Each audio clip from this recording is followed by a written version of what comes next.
আসসালামু আলাইকুম ওয়া রাহমাতুল্লাহি ওয়া বারাকাতুহু। আজকে আমরা আরবির ৩টি অক্ষর শিখব। জিম, হে, খে।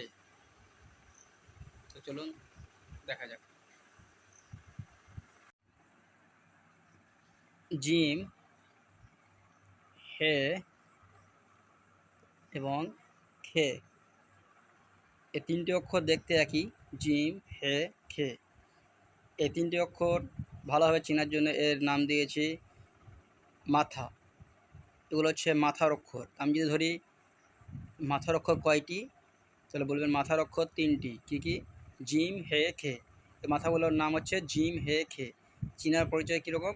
না, এগুলো চিনবেন যে জিমের নিচে যদি বা পেটে বা নিচে বলা হয়, নিচে এক নক্তা হলে জিম, জিম যদি খালি হয় তাহলে হে, আর ওপরে এক নক্তা হলে পরে খে। তাহলে আমরা বলবো মাথার নিচে এক নক্তা জিম, মাথা খালি থাকলে হে, আর মাথার ওপর এক নক্তা হলে খে। তাহলে আমরা শিখে নিলাম আরবি ৩টে অক্ষর জিম, হে, খে। এদেরকে আমরা মাথা হিসেবে চিনব।